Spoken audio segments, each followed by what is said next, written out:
उत्तर प्रदेश के मुख्यमंत्री योगी आदित्यनाथ ने बांग्लादेश की हिंसा का जिक्र करते हुए बटेंगे तो कटेंगे का बयान दिया था। उनके इस बयान पर गाजीपुर से सपा सांसद अफजाल अंसारी ने प्रतिक्रिया दी है। उन्होंने कहा कि बांटने का काम बीजेपी के लोग करते हैं। बांग्लादेश की हिंसा का जिक्र करते हुए सपा सांसद अफजाल अंसारी ने कहा कि जो बांग्लादेश श्रीलंका में हुआ वो किसी भी देश में नहीं होना चाहिए, लेकिन इससे पूरी दुनिया में संदेश गया कि जनता सबसे बड़ी है। सीएम योगी के बटेंगे तो कटेंगे बयान पर अफजाल अंसारी ने बीजेपी पर निशाना साधा और कहा कि बीजेपी के लोग बांटने का काम करते हैं।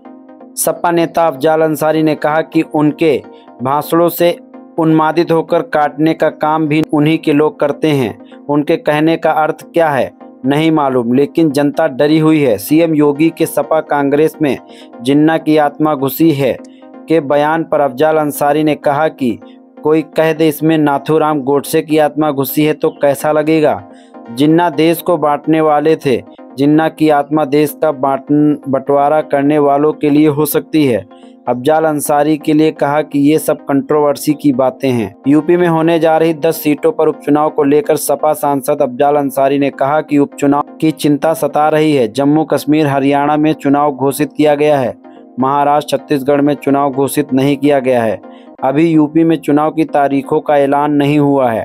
अफजाल अंसारी ने कानून व्यवस्था का जिक्र करते हुए कहा कि देश में कानून व्यवस्था लगातार बदतर होती जा रही है। सीएम योगी के कोलकाता रेप कांड और ममता बनर्जी के देश जल जाएगा के बयान पर अफजाल अंसारी ने कहा कि हम कोलकाता रेप कांड की घोर निंदा करते हैं। हमारी मांग है कि दोषियों को सख्त सजा दी जाए, लेकिन रेप की घटनाओं को दोषियों पर कार्यवाही में भेदभाव न हो। इन